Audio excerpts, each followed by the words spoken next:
ساری چیزوں سے پاک اور صاف ہے۔ اللہ کھانے سے پاک، اللہ سونے سے پاک، اللہ شادی بیاہ سے پاک، اللہ مکان سے پاک، اللہ مکی سے پاک، اللہ سانس لینے سے پاک، بلکہ انسان کو یا پھر کم و بیش 1,24,000 پیغمبران اسلام یا پھر اللہ نے کل 18,000 مخلوقات پیدا کیے ہیں۔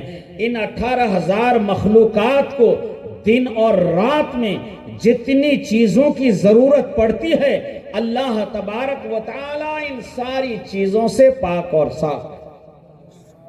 اللہ کھانے کو دیتا ہے لیکن خود کھانے سے پاک ہے۔ اللہ اولاد دیتا ہے مگر اللہ اولاد سے خود پاک اور صاف ہے۔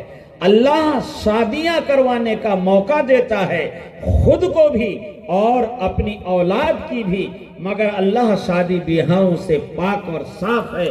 اللہ تبارک و تعالی ہر چیز سے پاک اور منزہ، بس اللہ تبارک و تعالی ہمیشہ سے ہے، ہمیشہ رہے گا۔ اللہ کے آگے اور پیچھے اللہ تبارک و تعالیٰ کے خاندان یا بیوی بچے، ان ساری چیزوں سے اللہ پاک ہے۔ آپ کہیں گے مولانا آپ کے پاس دلیل کیا ہے؟ تو قرآن پاک کا 30واں پارہ سورہ اخلاص کی پہلی آیت، اللہ فرماتا ہے قُلْ هُوَ اللَّهُ أَحَدٌ، محبوب کہہ دو کہ اللہ ایک ہے، اللہ الصمد، اللہ بے نیاز ہے۔ ساری چیزوں سے اللہ تبارک و تعالیٰ پاک ہے۔ آئیے آج کی یہ میلاد، ربیع الاول شریف کی پہلی تاریخ کی پہلی میلاد، میرے آقا کا پیارا پیارا اور میٹھا میٹھا مہینہ، اس مہینے میں جلوہ گری ہوئی تمام نبیوں کے سردار سید المرسلین جناب محمد الرسول اللہ صلی اللہ تعالیٰ علیہ وسلم کی بارگاہ میں مجدد دین و ملت امام احمد رضا خان فاضل بریلوی، عشق و محبت کے امام الشاہ اعلی حضرت مجدد دین و ملت فاضل بریلوی علیہ رحمہ و رضوان فرماتے ہیں، حضور کی شان میں صبح طیبہ میں ہوئی بڑھتا ہے بارہ نور کا، صبح طیبہ میں ہوئی بٹتا ہے بارہ نور کا، صدقہ لینے نور کا آیا ہے تارا نور کا، صبح طیبہ میں ہوئی بٹتا ہے بارہ نور کا۔ اور اعلیٰ حضرت امام احمد رضا خان فاضلی بریلوی فرماتے ہیں، باغ طیبہ میں سہانا پھول پھولا نور کا، باغ طیبہ میں سہانا پھول پھولا نور کا، مست بوہیں بلبلیں پڑھتی ہیں کلمہ نور کا، صبح طیبہ میں ہوئی بٹتا ہے بارہ نور کا۔ اور 12ویں کے چاند کا مجرا، 12ویں کے چاند کا مجرا ہے سجدہ نور کا، 12 برجوں سے جھکا ایک ایک ستارہ نور۔ شعر کا مطلب اگر سمجھاؤں تو بڑا ٹائم لگ جائے گا۔ مطلب یہ ہے کہ آسمان میں 12 ستارے ہیں، آسمان میں جو مخصوص 12 ستارے ہیں۔ جب نبی کی پیدائش ہوئی تو ہر ایک سجدہ نے، ہر ایک ستارے نے الگ الگ انداز میں نبی کی بارگاہ میں صلاۃ و سلام کا نذرانہ پیش کیا۔ اسی نقشے کو اعلیٰ حضرت کھینچ کر فرماتے ہیں، آئی بدعت چھائی ظلمت، آئی بدعت چھائی ظلمت، رنگ بدلا نور کا، ماہ سنت مہر طلعت، لے لے بدلا نور کا، اور میں غدا تو بادشاہ۔ اعلیٰ حضرت امام احمد رضا خان فاضل بریلوی بریلی کی سرزمین میں بیٹھ کر میرے آقا کی تعریف اس طرح پہ روتے ہیں کہ آج تک ایسا عاشق نہ ہوا، نہ قیامت تک ایسا عاشق ہوگا۔ کہتے ہیں کہ میں غدا تو بادشاہ، بھر دے پیالہ نور کا، میں غدا تو بادشاہ، بھر دے پیالہ نور کا، نور دن دونا تیرا دے ڈال صدقہ نور کا، صبح طیبہ میں ہوئی بٹتا ہے بارہ نور کا۔ اور شعر سماعت فرمائیں میرے اعلیٰ حضرت امام احمد رضا خان میرے حضور کی شان میں کیا فرماتے ہیں، تاج والے دیکھ کر تیرا عمامہ نور کا، تاج والے دیکھ کر تیرا عمامہ نور کا، سر جھکاتے ہیں الہی، سر جھکاتے ہیں الہی بول بالا نور کا، اور کہتے ہیں کہ تو ہے سایہ نور کا، تو ہے سایہ نور کا، ہر عضو ٹکڑا نور کا۔ یا رسول اللہ تو ہے سایہ نور کا، ہر عضو ٹکڑا نور کا، سایہ کا سایہ نہ ہوتا ہے نہ سایہ نور کا۔ اور اعلیٰ حضرت ہمیں اولاد نبی اور نبی کے گھر والوں سے محبت کرنے کا طریقہ اس شعر میں سمجھا دیا کہ تیری نسل پاک میں ہے، زور سے بولیں، تیری نسل پاک میں ہے بچہ بچہ نور کا۔ یا رسول اللہ تو ہے عین نور، تیرا سب گھرانہ نور کا، تیرا سب گھرانہ نور کا۔ ایک مرتبہ بابا سے بلند درود شریف پڑھیں، اللہم صلی علی سیدنا شفیعنا کریمنا ملجانا و مولانا محمد بارک وسلم علیہ، صلاۃ و سلام علیکہ یا رسول اللہ۔ اللہ تبارک و تعالیٰ قرآن پاک میں ارشاد فرمایا، قل هو اللہ احد، اے محبوب میں نے تمہیں میرا پیغام لے کر دنیا میں لوگوں کو سمجھانے بھیجا، اور لوگوں کو سمجھا دو کہ خدا ایک ہے، خدا بے نیاز ہے، خدا سب کا مالک ہے۔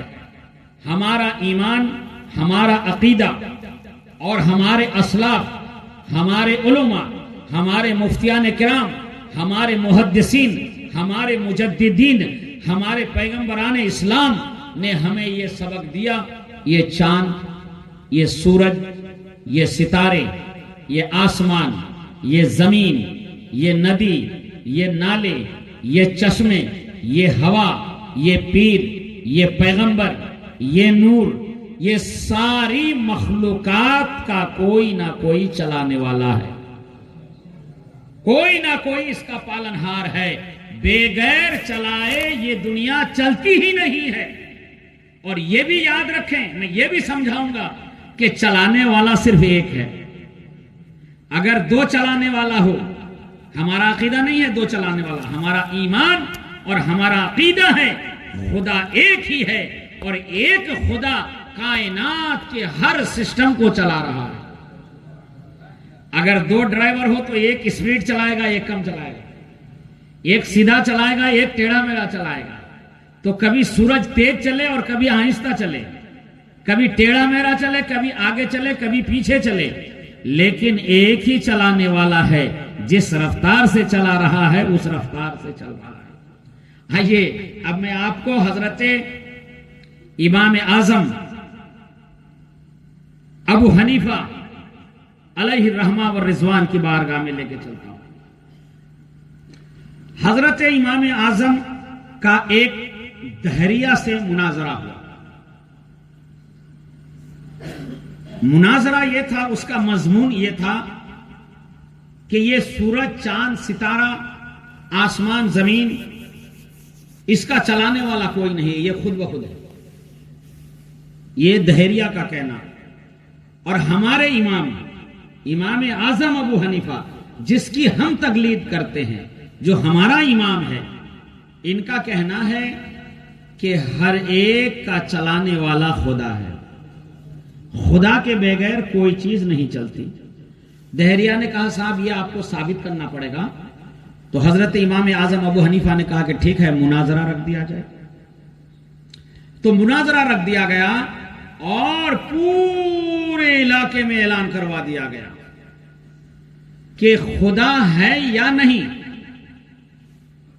اور ایک خدا ہے یا دو خدا ہے، اس کے بارے میں مناظرہ ہوگا۔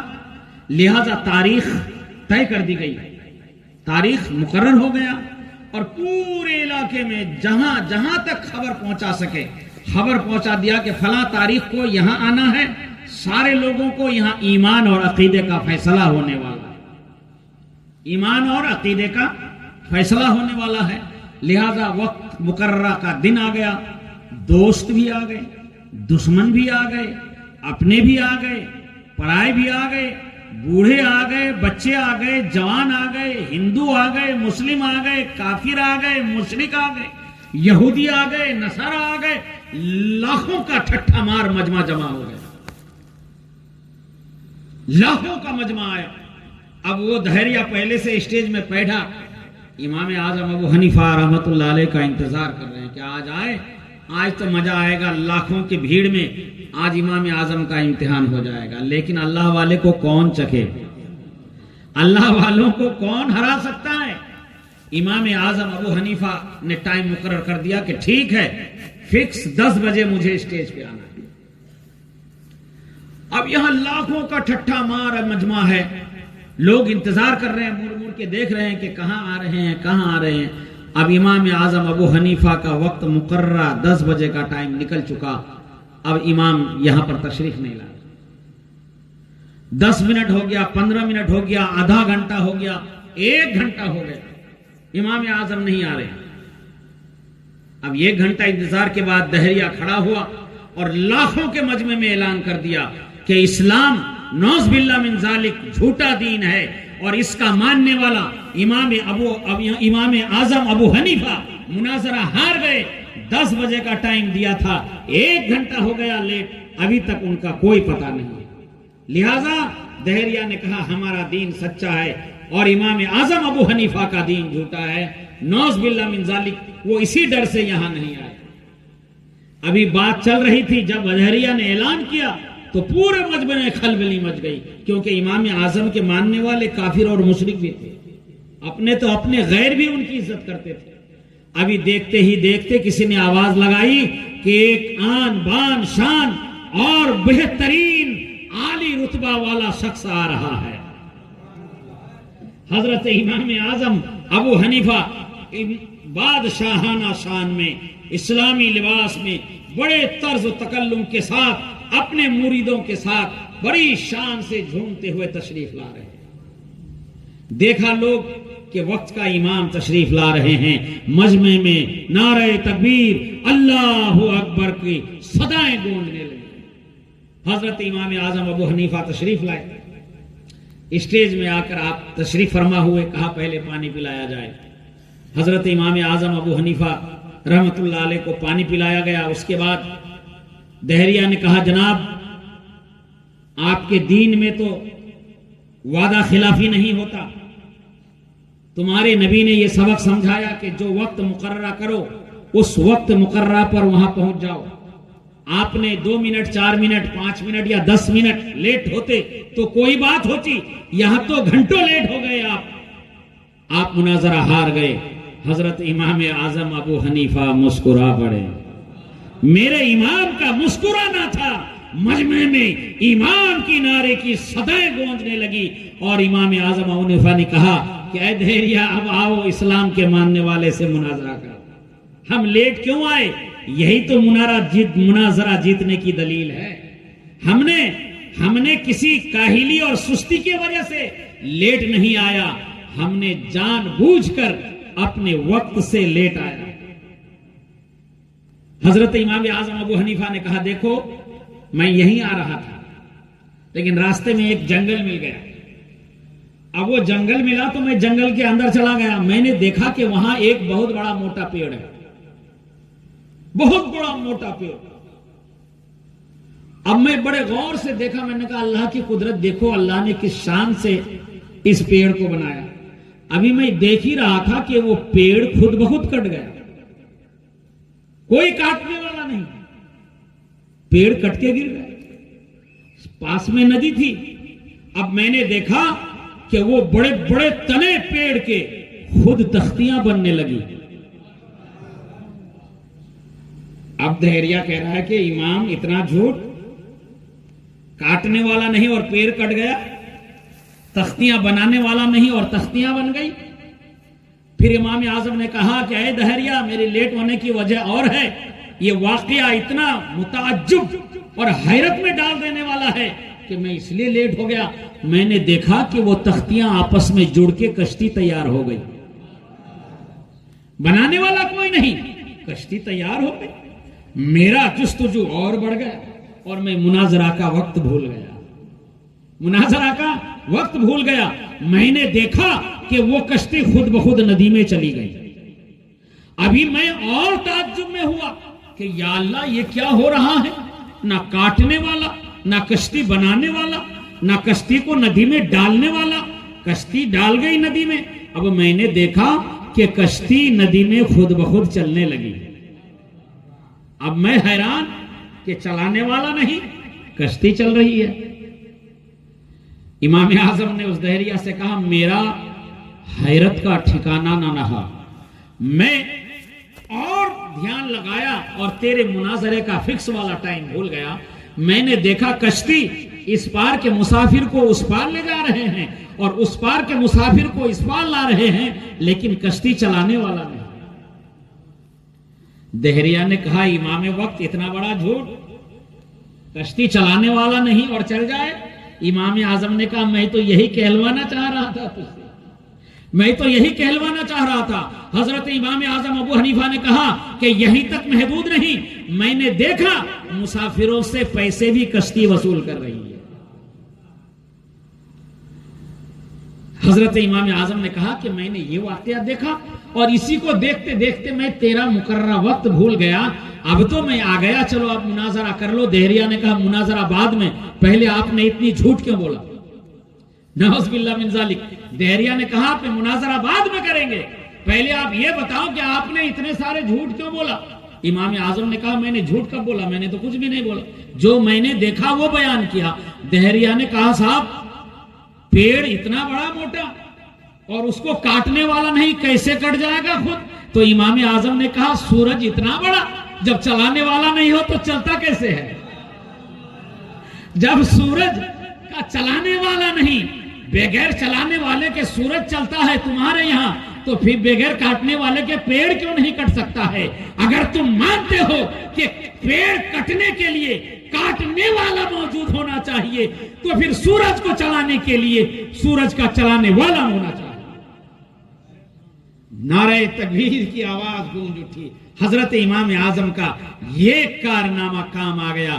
اس کے بعد پھر کہنے لگے کہ صاحب تم کہتے ہو کہ یہ تختیاں نہیں جڑ سکتی, کشتی نہیں بن سکتی. جب کشتی نہیں بن سکتی اور کشتی چل نہیں سکتی تو پھر یہ نظام کائنات کیسے چل رہا ہے؟ بغیر چلانے والے کے یہ کائنات کیسے چل رہا ہے؟ یہ چاند کیسے چل رہا ہے؟ یہ سورج کیسے چل رہا ہے؟ یہ زمین کس نے بنایا؟ یہ آسمان کس نے بنایا؟ یہ ہوا کیسے چل رہی ہے؟ یہ آگ کیسے جل رہی ہے؟ ہم سانس کیسے لے رہے ہیں؟ اے دہریہ اس طریقے سے سمجھو کہ اگر تم مانتے ہو کہ بغیر کاٹنے والے کے پیڑ کٹ نہیں سکتا, بغیر چلانے والے کے کشتی چل نہیں سکتی, بغیر مستری کے کشتی نہیں بن سکتی, تو تمہیں یہ بھی ماننا پڑے گا کہ بغیر مالک کے آسمان نہیں بنانے والا ہے, بغیر چلانے والے کے سورج نہیں چلتا ہے. سورج کا چلانے والا کون ہے؟ دہریہ نے کہا کہ اب تم بتاؤ کہ سورج کا چلانے والا کون ہے؟ اب تم سے ہی ہم پوچھتے ہیں, بتاؤ تیرا پردادا, تیرا دادا, تیرا باپ, تیرا خاندان, کوئی انسان کے صاحب یہ سورج انسان کیسے چلا سکتا ہے؟ تو اب یہ بتا کہ تیری امید جا کر کہاں ٹکی؟ کس پر تیرا بھروسہ ہے؟ کس پر تیرا یقین ہے کہ اس زمین کا چلانے والا وہ ہے, اس آسمان کا چلانے والا یہ وہ ہے, سورج کا چلانے والا وہ ہے؟ تو دہریہ خاموش ہو گیا, کہنے صاحب میرے پاس کوئی جواب نہیں ہے. پھر امام اعظم ابو حنیفہ نے کہا جہاں جا کر تیری امید رکی وہی تو ہمارا خدا ہے. جہاں جا کر تیری امید رکی وہی تو ہمارا خدا ہے. میرے دوستوں اور بزرگوں بس اتنا کہنا تھا. دہریہ نے اپنا سر امام اعظم کے قدموں پہ رکھ دیا, کلمہ پڑھا اور اسلام میں داخل ہو گیا اور اپنے خاندان کو جا کر اعلان کر دیا کہ اب تک تو میں اسلام کا دشمن تھا, میں خدا کی وجود کو نہیں مانتا تھا, اب میں اعلان کرتا ہوں کہ خدا کا وجود ہے, خدا ہی اس آسمان اس زمین کا مالک ہے. تو اب آپ سمجھ گئے کہ خدا ہے. آئیے آپ کو اور ایک مناظرہ میں لے کے چلتا ہوں. حضرت امام اعظم ابو حنیفہ علیہ الرحمہ والرضوان یہ میرے نبی کے سچے عاشق ہیں, یہ میرے نبی کے سچے دیوانے ہیں. قرآن پاک سے انہوں نے 30,000 مسئلے نکال کر ہم تک پہنچایا ہے. اب میں آپ کو امام اعظم کا ایک قول بتا دوں, نبی کے دیوانے جھوم جائیں گے. میلاد مصطفیٰ کی یہ میلاد ہے, سیرت النبی کی یہ میلاد ہے, 12 ربیع الاول کی یہ میلاد ہے. آپ کو میرے آقا نے وعدہ فرمایا کہ کل محشر میں میں 3 جگہ ملوں گا، حوض کوثر میں، مقام محمود میں یا پل صراط. یہ تینوں جگہ میں سے کہیں ڈھونڈ لینا، میں تم کو مل جاؤں گا، مگر میرے آقا تینوں جگہ جلوہ فرما ہوں گے. یہ نبی کا معجزہ ہے. تو آپ نے حدیث میں سنا ہے کہ حضور صلی اللہ تعالی علیہ وسلم حوض کوثر پر کھڑے ہو کر اپنے گنہگار امت کو حوض کوثر کا شربت پلائیں گے اور وہ جام اپنے ہاتھوں سے پلائیں گے. تو آپ کو یہ یاد ہے حوض کوثر میں اور پل صراط میں اور مقام محمود میں ایک ساتھ کتنے لوگ جائیں گے؟ اربوں کے ساتھ، اربوں کے سنکھوں کے تعداد میں، لا تعداد گنتی کے برابر اتنے لوگ وہاں پر جائیں گے. پلانے والا تو ایک ہی ہوگا. دماغ لگائیے، پلانے والا ایک ہی ہوگا، پینے والوں کروڑوں ہوں گے. تو ایک آدمی کروڑوں کو کیسے پلائے گا؟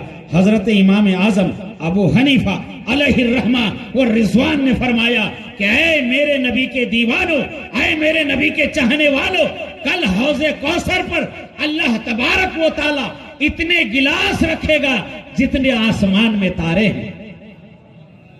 ہاں ہمارے صالح بھائی میلاد کے سربراہ یہاں پر پانی پینے کے لیے کتنے گلاس رکھے ہوں گے؟ 15 20 25 30 40. مگر اللہ تبارک و تعالی حوض کوثر پر آسمان میں لا تعداد تارے ہیں، انہی تاروں کے تعداد کے برابر حوض کوثر پہ گلاس رکھا جائے گا اور ہر گلاس کو میرے آقا اپنے غلاموں کو اپنے ہاتھوں سے پلائیں گے. یہ میرے آقا کا معجزہ ہے. دماغ میں بات بیٹھتی ہے؟ آسمان کے تاروں کے برابر گلاس اور پلانے والا ایک. ہاتھ تو 2 ہی ہیں، مگر میرے نبی کا معجزہ ہے ہر گلاس میرے نبی کے ہاتھ میں ہوں گے، ہر گلاس میرے نبی کے ہاتھ میں ہوں گے. ہزاروں لاکھوں کی تعداد کے برابر ایک ساتھ جام کوثر پیئیں گے. خیر آئیے حضرت امام اعظم، ایسے امام کی بارگاہ میں چلتے ہیں. جب امام کا یہ حال ہے تو پھر امام الانبیاء کا کیا حال ہوگا آپ اندازہ لگائیں. میرے دوست اور بزرگوں، امام اعظم کا بچپنا ہے. لکھا ہے کہ 6 سال کی عمر ایک رومی غلام آ گیا اور آ کر خلیفہ وقت کو یہ چیلنج کیا کہ میرا 3 سوال ہے، اگر تینوں سوال کا جواب تمہارے عالم، تمہارے مولوی، تمہارے مفتی اور تمہارے محدث دے دیتے ہیں تو میں اسلام قبول کر لوں گا، اور اگر یہ تینوں سوالوں کا جواب یہ عالم، مفتی، مولوی، محدث نہیں دیتے تو ہمارے بادشاہ وقت کا حکم ہے ہر ایک کا سر قلم کر دیا جائے گا. دیکھیے اسلام کو چیلنج کس طرح سے ہوا. اب خلیفہ وقت نے کہا اے رومی غلام یہ بتاؤ کہ تمہارا سوال کیا ہے. تو رومی غلام نے کہا کہ خدا سے پہلے کیا تھا. دھیان سے سنیے گا، ہمارا ایمان اور ہمارا عقیدہ ہے بہنوں، اچھی طرح یاد کر کے جاؤ. کبھی تم کسی کافر اور مشرک کی عورتوں میں بیٹھو اور اگر وہ پڑھی لکھی ہو تمہیں سوال کر دے کہ تم خدا کے ماننے والے ہو، بتاؤ خدا سے پہلے کیا تھا، تو تم کیا جواب دو گے؟ سیکھو یہاں. تو اس رومی غلام نے کہا میرا پہلا سوال خدا سے پہلے کیا تھا. خلیفہ وقت نے کہا دوسرا سوال بول. کہا دوسرا سوال میرا یہ ہے کہ خدا ہے تو اس وقت کیا کر رہا ہے. اس وقت خدا کیا کر رہا ہے؟ اب میں کیا بتاؤں خدا اس وقت کیا کر رہا ہے، میرے خدا کو دیکھا ہی نہیں. اس وقت خدا کیا کر رہا ہے.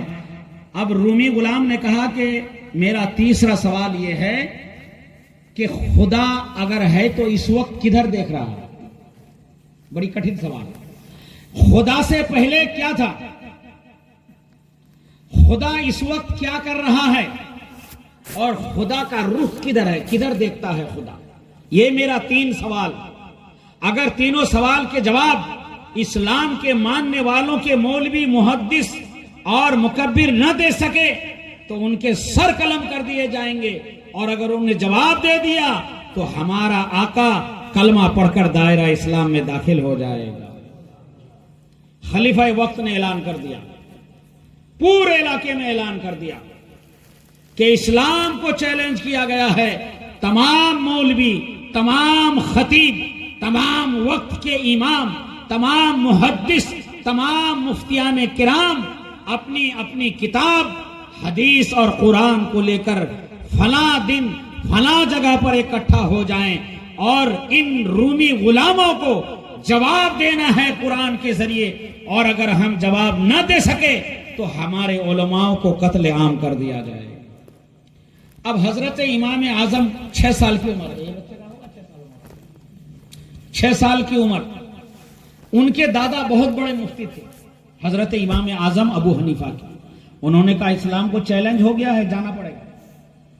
ساری حدیثیں کی کتابوں کو لے لیا، قرآن لے لیا اور ساری کتابیں لے کر کے وہاں پہنچ گئے. وہاں دیکھا کہ یا اللہ، لاکھوں کا مجمع ہے. آج اسلام کی حقانیت کو ظاہر کرنا ہے. اسٹیج میں ہزاروں کے تعداد میں علماء بیٹھے. وقت مقررہ پر نقارہ بجا دیا گیا. اب مناظرہ شروع ہو گیا. دہریہ نے اٹھ کر کہا کہ اے لوگو، سامعین، یہاں پر جتنے بھی لوگ ہیں، سب سے میرا یہ سوال ہے کہ خدا سے پہلے کیا تھا؟ خدا اس وقت کیا کر رہا ہے؟ خدا کا رخ کدھر ہے؟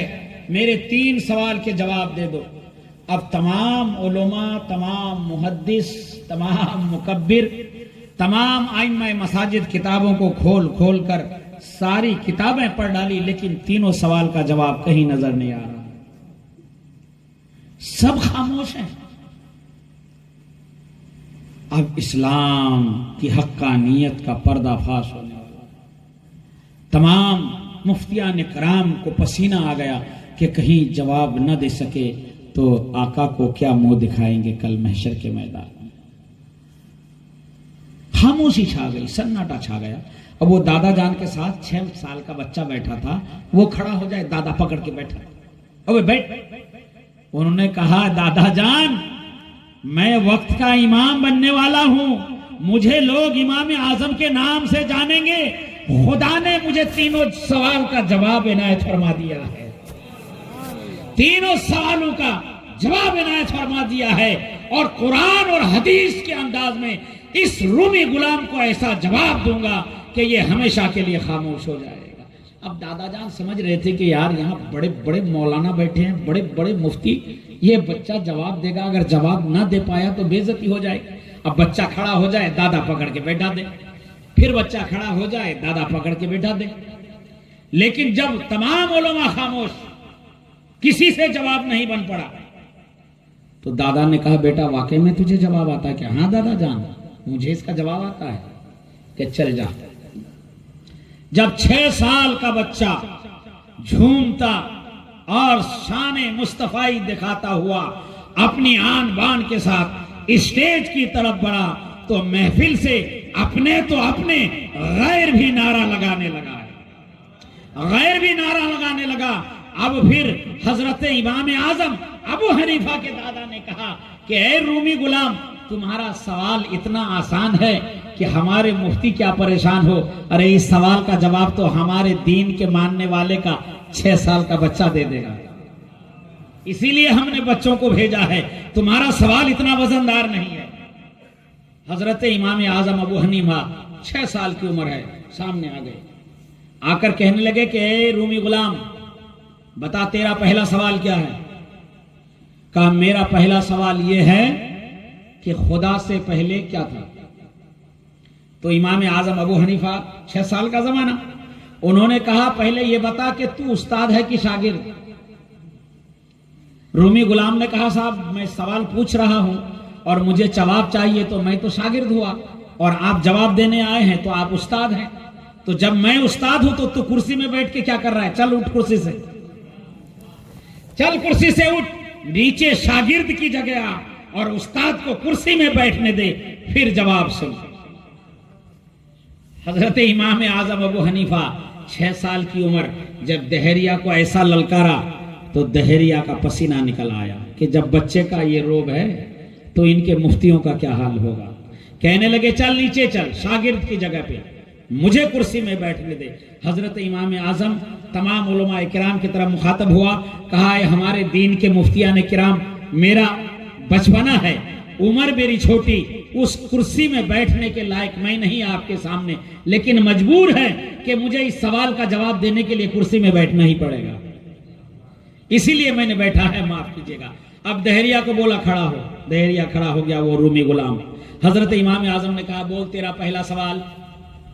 تو اس نے کہا میرا پہلا سوال ہے خدا سے پہلے کیا تھا؟ حضرت امام اعظم ابو حنیفہ، بچپن کا زمانہ ہے میرے بھائیوں، مگر قرآن سے جواب دے رہے ہیں رومی غلام کو۔ کہا کہ ایسا کر، ایک سے گننا شروع کر۔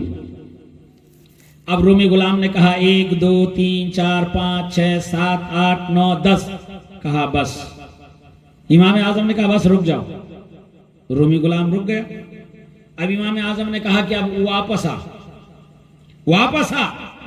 کہ کیسے واپس آؤں؟ کہ 10 کے بعد پہلے 9، 9 سے پہلے 8، 8 سے پہلے 7، 7 سے پہلے 6، 6 سے پہلے 5، 5 سے پہلے 4، 4 سے پہلے 3، 3 سے پہلے 2، 2 سے پہلے 1، 1 سے پہلے کیا؟ جواب سنیے، امام اعظم نے کہا 1 سے پہلے کیا؟ رومی غلام نے کہا سب سے پہلے 1 ہی تو ہے۔ کہ نہیں، پہلے 1 سے کیا تھا وہ بتا۔ رومی غلام نے کہا صاحب آپ پڑھے ہیں کہ ہاں میں پڑھا ہوں؟ تو امام اعظم نے کہا 1 سے پہلے کیا؟ رومی غلام نے کہا 1 سے پہلے کوئی نہیں۔ تو امام اعظم نے کہا سب سے پہلے خدا، خدا سے پہلے کوئی نہیں۔ اگر تجھے خدا سے پہلے کوئی چاہے تو 1 سے پہلے کیا ہے وہ بتا۔ پھر امام اعظم نے کہا آؤ قرآن سے اس کی دلیل دیتا ہوں۔ اللہ فرماتا ہے قل هو اللہ احد، اللہ ایک ہے، اللہ ایک ہے۔ اے رومی غلام اب تو مان جا، اور نہیں مانتا تو بتا 1 سے پہلے کیا۔ اگر تو 1 سے پہلے کچھ بتا نہیں سکتا تو ہم بھی خدا سے پہلے کچھ بتا نہیں سکتے۔ اگر تو مانتا ہے کہ سب سے پہلے ایک ہی ہے تو یہ بھی ماننا پڑے گا سب سے پہلے خدا ہی ہے۔ پہلے سوال کا جواب امام اعظم ابو حنیفہ 6 سال کی عمر میں دے دیا، قل هو اللہ احد، اللہ ایک ہے۔ رومی غلام کانپنے لگا، پسینہ نکل آیا۔ امام اعظم نے کہا بتا تیرا دوسرا سوال کیا ہے؟ کہا میرا دوسرا سوال یہ ہے کہ خدا اس وقت کدھر دیکھ رہا ہے؟ خدا اس وقت کدھر دیکھ رہا ہے؟ خدا کا رخ کدھر ہے؟ امام اعظم ابو حنیفہ نے کہا بھائی کوئی بیڑی پینے والا ہے یہاں پر؟ ایک آدمی نے کہا صاحب ہاں، کہ ماچس ہے تیرے پاس؟ کیا ہے؟ لیا۔ ماچس منگوائی گئی۔ کہنے لگے صاحب کینڈل لاؤ، موم بتی، یا پھر کوئی چراغ یا کوئی روشن دل لاؤ۔ رومی غلام نے کہا بھائی میں نے پوچھا ہے سوال، یہ سب کی کیا ضرورت، مجھے جلاؤ گے؟ کہ نہیں جلائیں گے نہیں، تمہارے سوال کو ہم جلا کر اسی سے جواب نکالیں گے۔ امام اعظم نے کہا کہ ٹھیک ہے۔ ماچس منگوائی گئی، چراغ لگایا گیا۔ بولا اے رومی غلام تو خود اس میں آگ جلا۔ رومی غلام نے کانپتے کانپتے چراغ جلایا، اور چراغ جلانے کے بعد آگ روشن ہو گئی۔ امام اعظم نے کہا کہ اے رومی غلام یہ بتا کیا ہے؟ کہا صاحب یہ تو آگ ہے۔ آگ ہے کیا؟ اس کی جسم ہے، لکڑی ہے، ہڈی ہے؟ کہا نہیں یہ تو نور ہے، یہ نور ہے۔ نور کا مطلب یہ روشنی ہے۔ امام اعظم نے کہا بول اس چراغ کا رخ کدھر ہے؟ اس آگ کا رخ کدھر ہے؟ اس نور کا رخ کدھر ہے؟ اس دہریہ نے کہا کہ صاحب یہ آگ تو چاروں طرف دیکھ رہا ہے۔ تو پھر امام اعظم نے کہا کل وجہ وجہ رب کا ذل جلال والاکرام، اللہ ایک نور ہے، اللہ کا رخ ہر طرف ہے۔ جس طرف اس آگ کا رخ ہر طرف ہے، اس آگ کا چہرہ ہر طرف ہے، اللہ کا نور والا چہرہ ہر طرف ہے، اللہ ہر طرف دیکھتا ہے، اللہ تو ایک نور ہے۔ اس کا بھی جواب ہو گیا کلو وجہ رب کا ذل جلال والاکرام، کلو وجہ اللہ تبارک و تعالیٰ کا رخ ہر طرف ہے۔ رومی غلام کام گیا۔ حضرت امام اعظم نے کہا کہ اب بتا اب تیرا سوال تیسرا کیا ہے؟ تو کہا کہ خدا اس وقت کیا کر رہا ہے؟ کہا نادان، اے نادان رومی غلام، تو نہیں دیکھ رہا ہے کہ خدا اس وقت کیا کر رہا ہے؟ ارے تم جیسے نادان، تم جیسے منافق، تم جیسے جاہل اور تم جیسے دشمن اسلام کو کرسی سے اتار کر نیچے لے جا کر ذلیل کر رہا ہے، اور مجھ چھوٹا سا 6 سال کے بچے کو کرسی میں بیٹھا کر عزت دلا رہا ہے، تم کو ذلیل کر رہا ہے۔ وَتَعِزُّ مَن تَشَاءُ، اللہ مجھے عزت دے رہا ہے۔ وَتَذِلُّ مَن تَشَاءُ، اللہ تجھے ذلت دے رہا ہے۔ بول خدا کیا کر رہا ہے؟ اب بتاؤ تجھے میں خدا کیا کر رہا ہے؟ میرے دوست اور بزرگوں، جب تینوں سوال کا جواب حضرت امام اعظم ابو حنیفہ 6 سال کے عمر میں لوگوں کے سامنے اور مفتیوں کے سامنے پیش کر دیا تو دادا جان نے آ کر امام اعظم ابو حنیفہ کو سینے سے لگا لیا اور کہا کہ امام اعظم 6 سال کی عمر میں لاکھوں کے مجمع میں تو چمک گیا، یاد رکھنا جب تیری جوانی آئے گی تو پورے دنیا میں امام کے نام سے چمکے جاؤ گے۔ امام اعظم ابو حنیفہ امام کے نام سے جانے جاتے ہیں، یہ ہمارے امام ہے، اسی کی ہم تقلید کرتے ہیں۔ جب تینوں سوال کا جواب قرآن اور حدیث کی روشنی میں حضرت امام اعظم ابو حنیفہ نے دے دیا تو اب رومی غلام کا سر بھی امام اعظم کے قدموں میں آ گیا، قدموں پہ آ گیا، اور پھر اس کے بعد انہوں نے کلمہ پڑھا، لا الہ الا اللہ محمد الرسول اللہ صلی اللہ تعالی علیہ وسلم، کلمہ پڑھ کر دائرہ اسلام میں داخل ہو گیا اور وعدہ کر کے گیا کہ میرے آقا کو بھی کلمہ پڑھا کر اسلام میں داخل کر دوں گا اور میرے پورے خاندان کو بھی اسلام کی حقانیت بتا کر یہ کہہ دوں گا کہ واقعی میں اس دنیا کا پالنہار ایک ہی ہے، اس دنیا کا رب ایک ہی ہے، جس کی دلیل قرآن پاک میں ہے۔ اللہ نے فرما دیا قل هو اللہ احد، اللہ ایک ہے، اللہ الصمد، اللہ بے نیاز ہے۔ ایک مرتبہ بابا سے بلند درود شریف پڑھیں، اللہم صلی علی سیدنا شفیعنا کریمنا ملجانا و مولانا محمد بارک وسلم علیہ، صلاۃ و سلام علیک یا رسول اللہ صلی اللہ تعالی علیہ وسلم۔ آج مجھے صرف خدا کی وحدانیت کے بارے میں ہی بتانا ہے کہ ہمارا رب ایک ہے، ہمارا مالک اور ہمارا پالنہار صرف خدا ہے، اور خدا کے حکم کے بغیر دنیا کا کوئی سسٹم اور دنیا کا کوئی نظام نہیں چلتا ہے۔ رب ہمیں روزی دیتا ہے، رب کا ہمیں شکر ادا کرنا چاہیے۔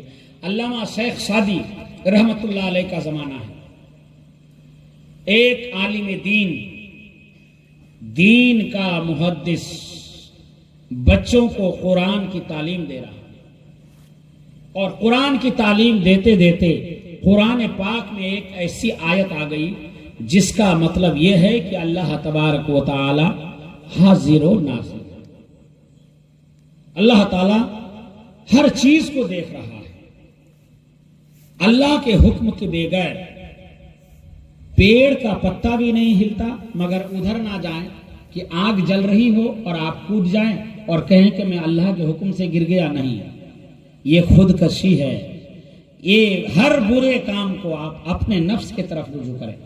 شراب پیا اور کہیں کہ صاحب مولانا نے تو تقریر کیا تھا کہ خدا کے حکم کے بغیر کوئی کام ہوتا ہی نہیں، تو میں نے شراب پیا تو کیا غلطی کی، نعوذ باللہ خدا کے حکم سے پیا؟ نہیں، ہر نیک کام خدا کی طرف رجوع کرو کہ اللہ کے حکم سے ہوا۔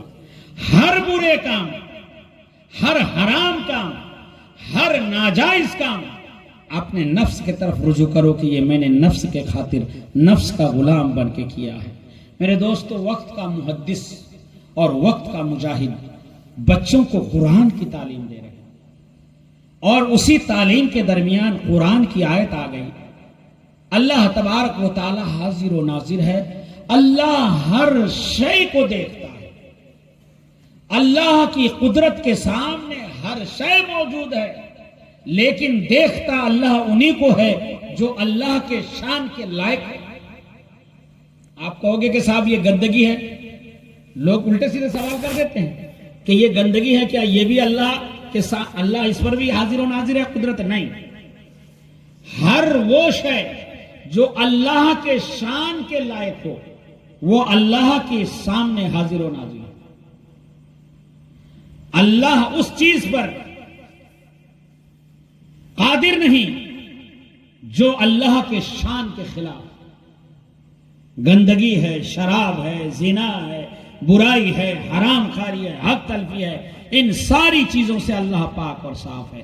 خیر محدث صاحب سمجھا رہے تھے کہ اللہ حاضر و ناظر ہے، اللہ کے سامنے ساری چیزیں موجود، اللہ کے نگاہوں سے چھپ کر تم 7 سمندر کے نیچے بھی پہنچ جاؤ پھر بھی خدا دے۔ چھوٹے چھوٹے بچے تھے، ان بچوں کو یہ حاضر و ناظر کے بارے میں مولانا صاحب نے پڑھایا اور کہا کہ صاحب خدا حاضر و ناظر ہے۔ سب نے سبق سمجھا، جیسے میں ابھی آپ کو سمجھا رہا ہوں، آپ نے سمجھ لیا انشاءاللہ۔ کشتی کا معاملہ اور پھر یہ آگ کا معاملہ، 1 اور 2 گنتی کا معاملہ بڑے سہل انداز میں سمجھایا۔ اب میں آپ کو بالکل دیسی حساب میں سمجھا رہا ہوں، آپ کو آپ کے مدرسے میں لے کے چلتا ہوں۔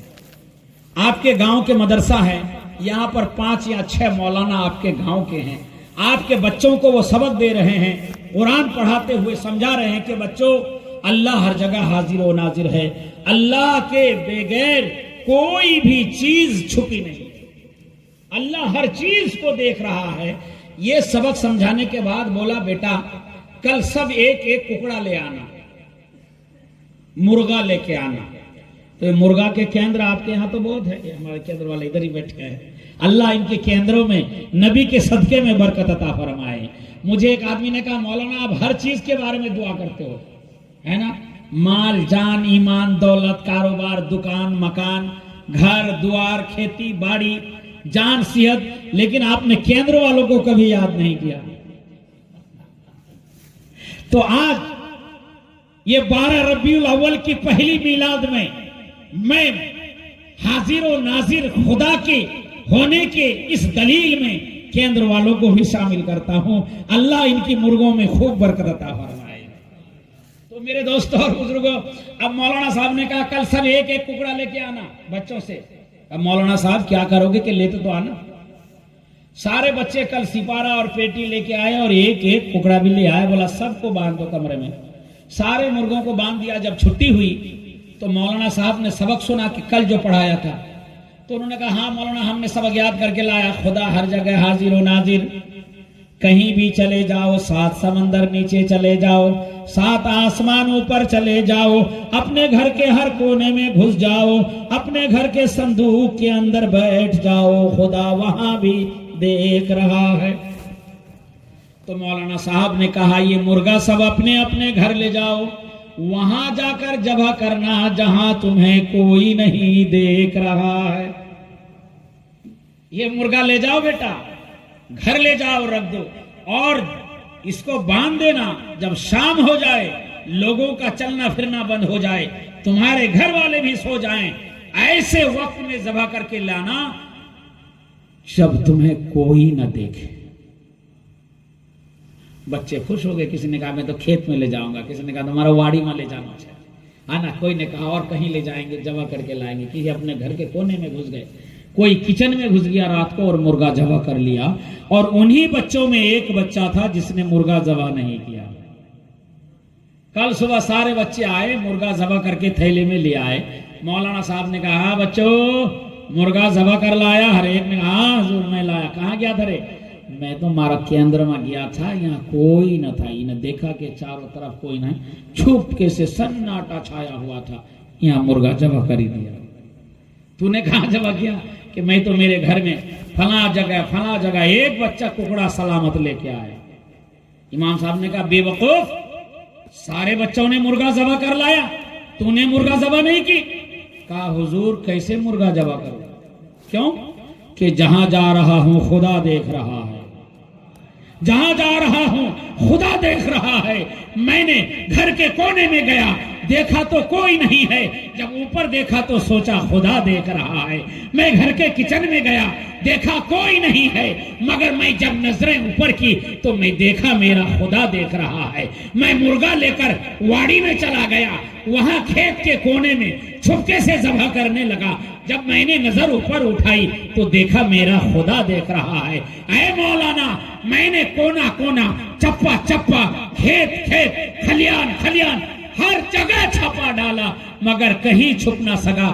جہاں گیا خدا وہیں نظر آ رہا ہے، اس لیے میں نے مرغا ذبح نہیں کیا۔ مردود، تم لوگوں نے کیسے مرغا ذبح کر دیا؟ سب نے سر نیچے کر دیا کہ حضور ہم نے تو سبق سمجھا ہی نہیں تھا۔ تو میرے بھائیوں، میں نے کھلے انداز میں تم کو سمجھایا ہے، کل جا کے یہ مت کہنا کہ مولانا نے تقریر کی ہم کو سمجھ میں نہیں آئی۔ ہاں، تو یہ سمجھا دیا کہ خدا حاضر و ناظر ہے، تم کہیں بھی چلے جاؤ۔ بچوں سے پریکٹیکل کروایا کہ کتنے بچے سبق کو سمجھا اور کتنے بچے سبق کو نہیں سمجھا۔ تو میرے دوستو، سبھی بیٹھتے ہیں لیکن بہت ساروں کا دماغ ادھر ادھر رہتا ہے، مولانا کیا بکتے ہیں کچھ پتا نہیں۔ تو اسی لیے اللہ کی بارگاہ میں دعا کرو کہ اللہ تبارک و تعالی ہم سب کو عمل کی توفیق عطا فرمائے۔ اگر خدا کی وحدانیت کے بارے میں بولو تو ابھی اور 2 گھنٹہ چاہیے، ٹھیک ہے، لیکن زیادہ نہ بول کر مختصر انداز میں تھوڑی سی بات سمجھا دینا یہ بہتر ہے۔ تو اب یاد رکھیں، آپ اگر آپ سے کوئی کہے کہ خدا ایک ہے تو آپ کیا کہو گے؟ قرآن بولتا ہے قل ھو اللہ احد، اللہ ایک ہے۔ اگر تم سے کوئی کہے کہ خدا سے پہلے کیا تھا تو گنتی ان کو سمجھا دینا کہ اس سے پہلے تم لے آؤ، خدا سے پہلے ہم بتا دیں گے۔ ان کی ماں مر جائے گی، خاندان لٹ جائے گا، سب ڈوب جائیں گے، کبھی ایک سے پہلے کچھ لا نہ سکے گا۔ اسی لیے اللہ کی بارگاہ میں دعا ہے کہ مولا کریم ہم سب کو عمل کی توفیق عطا فرمائے۔ اے مولا، نبی کا یہ نور والا مہینہ ہے، اس نور والے مہینے کے صدقے میں ہم سب کو عمل کی توفیق عطا فرما۔ جتنے بھی لوگ یہاں آئے، جو لوگ اب تک نہیں آئے، ان کو پیغام پہنچا دینے کا ہے۔ انشاءاللہ کل حضرت آدم علیہ السلام کی تخلیق، کل بہت شاندار، اس سے بھی زیادہ آپ کو مزہ آئے گا، اور ایسی ایسی باتیں بتاؤں گا کہ انشاءاللہ کبھی کبھی آپ میلاد میں ایسی باتیں سنتے ہوں گے۔ حضرت آدم علیہ السلام کی تخلیق کیسے ہوئی، پھر حضرت آدم علیہ السلام کو اللہ تعالیٰ نے کس طرح اس کا پتلا بنایا، پھر کس طرح جو روح ڈالا، اور پھر آدم کی اولادیں کس طرح سے ہوئی اور زمین کس طرح آباد ہوئی، اور کہاں تک اولاد آدم سے اولاد عیسیٰ تک، اولاد عیسیٰ سے اولاد اسماعیل تک، اور اولاد اسماعیل سے اولاد عبداللہ تک، اور اولاد عبداللہ سے جناب محمد الرسول اللہ تک۔ انشاءاللہ تعالی ہم آپ کو پوری تفصیل بتائیں گے۔ اگر میرے کہنے میں یا آپ کے سننے میں غلطی ہوئی ہو تو اللہ تبارک و تعالیٰ کی بارگاہ میں صدق دل سے توبہ کریں۔ استغفر اللہ تعالی ربی من کل ذنب واتوب علیہ۔ آپ ٹائم کا دھیان رکھیں، 7:55 میں اذان ہوتی ہے اور 8:10 پہ جماعت ہوتی ہے۔ 8:30 میں ہم مسجد سے باہر آ جاتے ہیں، تو آپ کو یہاں پر فکس 8:45 بجے آ جانا ہے۔ کل 8:45 سے 9 بجے 15 منٹ نعت خوانی ہوگی، نعت پڑھی جائے گی، اور فکس 9 بجے تقریر شروع، فکس 10 بجے تقریر ختم۔ آپ کا 1 منٹ بھی زیادہ نہیں لیں گے۔ ہاں، تو آپ دھیان رکھیں کہ آپ مقررہ وقت پر تشریف لائیں۔ وآخر دعوانا ان الحمدللہ رب العالمین۔ السلام علیکم ورحمۃ اللہ وبرکاتہ۔